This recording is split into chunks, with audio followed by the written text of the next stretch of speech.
naman, pero medyo hindi ito ina-expect ko kasi lagi nauuna si Natalia dito sa loob. Kasi kung dito sa loob, makapasok natin siya agad kasi sanay naman sa stick to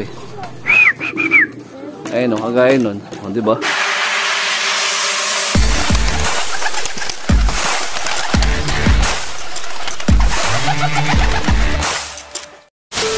Good day mga ka-EA, support to this video. Gabang tayo ng mga wires natin galing sa Alaminos, Laguna. Training natin yan, parte pa rin ng summer training. So malapit na nga magsimula ang fun race, no? Sprint race na sila ngayon, pero sa linggo pa yung second lap ng sprint race. Parang 3 laps sprint race yun. So di tayo sumali doon kasi wala naman tayong ibon sa ngayon na talagang liitin yung speed bird. So yun yung mga ibon natin sa baba, ayun, no? Naka-viewing. So kahapon nga nag-aantay ako dito, nagpapakasakali na makabalik yung nag-overfly natin na warrior. So ngayon wala, mukhang nahuli na talaga yun, nabihag. Ay mga kalapatids ha, ingat-ingat nga pala tayo dahil sobrang taas ng init, no? Yung heat index ng ngayong panahon is talagang sobrang init. So kailangan natin uminom ng maraming tubig. So syempre kung sa tao apektado yung sobrang tindi ng init, ganun din sa mga wires natin.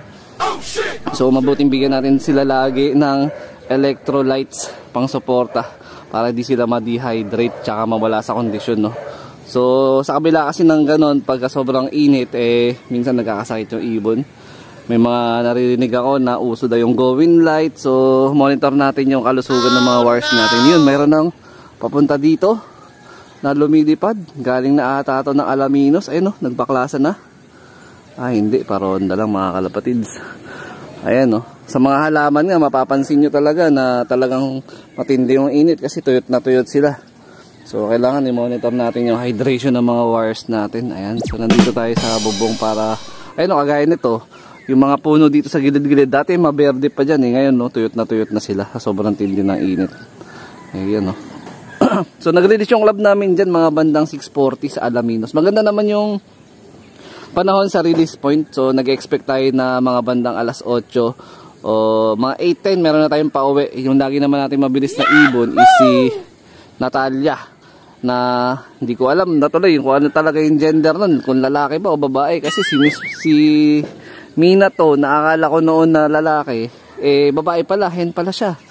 So tawag ko sa kanya ngayon Lady Mina to na, o minsan Mina to pa rin. Ayan, no? So abang-abang na tayo dito sa Geddy mga ka-EA. Tama po ba yun? X40, Alaminos. Bitaw mo na.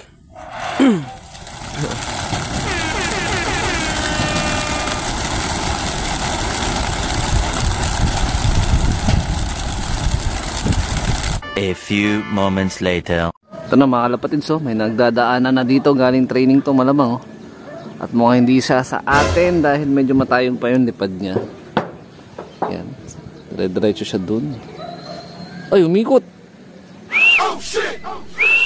Mukhang sa atin, ah. Umikot nga, atin nga. Awit ka. It's a prank. Hindi ba? Time check, 8:02. So pauwian na ngayong gantong oras. Kanino kayang ibon yun? Nagkakalapati pa dun sa may likod dyan. So bakit marami nagkakalapati dito mga kalapatids Ayun yung wires natin, no? Naka-viewing sila dun sa baba. Pwede na! Meron na bumubulusok dito, ayun, no? Dalawa. Yung itim ko, sabay pa. Nagkasabay sila ngayon, for the first time. Ayun, no? Si Venom nga, tsaka si Natalia. Ayun, no? Time check, ano oras ba? 8:18, nagkasabay yung dalawa. Umikot pa. Hindi, naghatid lang to. Hindi to ibon ko. Ba, for the first time, nauna si, si Venom. Naunasan niya si, Natalia. Ayun siya, oh. Wait, Ito, may parating na dito. Ayun, may mga pauwi, dadaanan na sila.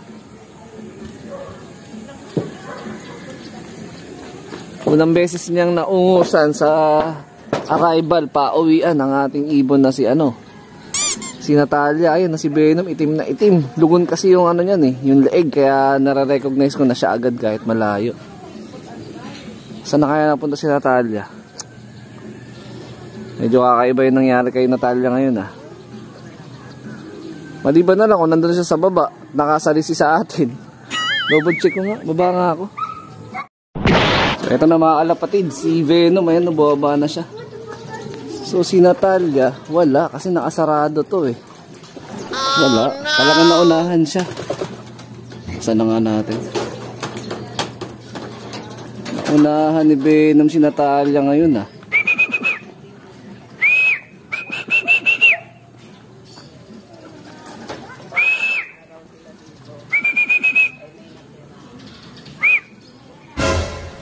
Kulang pa tayo isa mga kalapatids, maaga pa naman pero medyo hindi ito ina-expect ko kasi lagi nauuna si Natalia Ayan siya. Tama ako diba? Si Venom nga. Stickin na natin. Ang di ko lang talaga gusto sa kanya pagka dumadating siya, doon siya agad sa poste dumadapo instead na dapat dito sa loob. Kasi kung dito sa loob, makapasok natin siya agad kasi sanay naman sa stick to Ayun kagaya nun. Diba? Pasok siya agad. So ito ibon natin medyo lugon-lugon yung leg niya kaya nakilala ko kagad siya Ayan yung lahi na African Black Eagle natin, cross dun sa Stop Van Rate, Vandenbroek. Ayan. So maya lang siguro nandito na rin si Natalia. Ayan siya. Ayan siya ng tubig lang muna yung binigay natin. Ayan. Uhaw Ayan pabihis pa lang kasi ito Ayan, napakagandang hen. Ayos. Sana all. So ayan mga lapatids, ito yung reward ni Venom. Pakainin natin agad. Ayan dahil umuwi nga siya ng mas maaga kumpara kay Natalia. So ulam pa tayo isa mga ka-EA. Nasaan na napunta si Natalia? Mga na wrong turn na rin yun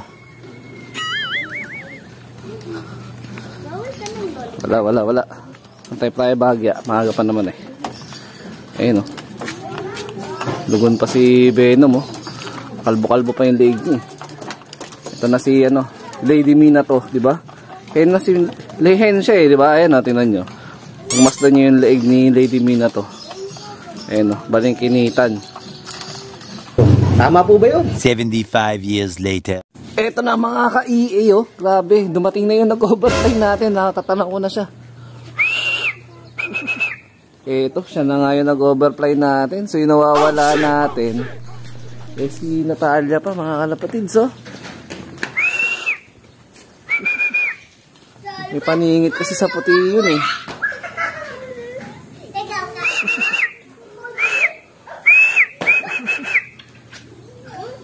Yun, sablay-sablay talaga landing niya. Oh no!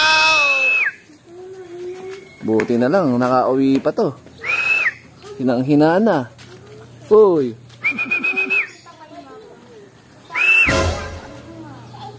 Sige, lipad. Grabe talaga Alanganin talaga yung landing niya Hirap na hirap siyang lumanding.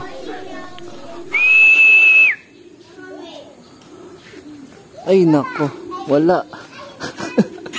Papagurin mo yung sarili mo.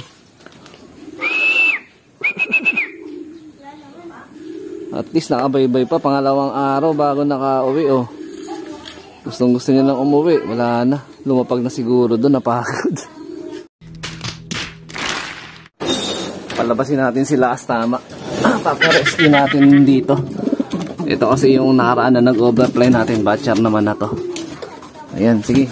Ikaw muna yung Yan, dyan, tambayan mo lang. Ito yung ating nauna first dropper natin, si Venom. Ayan lugon-lugon pa yung leg niya pero ang ganda na ng hipo ng katawan niya. Tapos namumuti na rin yung ilong niya. Ayan siya. So yun mga kalapatid, si Natalia hanggang ngayon di pa dumating. Pero bigla naman sumulpot yung nag-overfly natin na YB. Pangalawang araw niya na ngayon. So tingin ko makakauwi na yun. So shoutout nga pala kay George Love TV. Ayan, supportan natin yung YouTube channel niya. Ayan, so abang-abang pa tayo sana Ito na siya. Speaking of.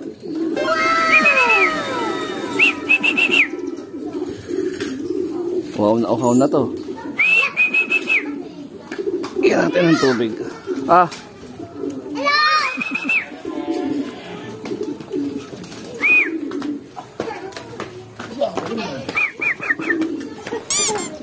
Buti na lang. Ayun, nipis nga na. Nakawala sa akin to. Bilugan pa yung katawan eh. Ayun na rito. Liga. No. Ayun. Sus. Kinuo siya. Ng padakmana. O, ayan. Buti na lang. Nakalusot ka pa. Awit sa'yo. Ay, naku. Akala ko nadali ka na ni Boy Dagit eh. Medyo matibay-tibay ka rin ha. Napagtsagaan mo na hanapin ulit yung lock natin. Sige. Mamaya i-recover kita. Awit. So ito na mga lapatids. Ito yung bibigay natin dun sa nag-overfly natin na 2 araw na wala. Tapos pag silip ko, eto na. Dumating na rin si Natalia. Ayan, kabababa lang niya. Medyo nagkalala rin ako bahagya sa iyo, boy ah.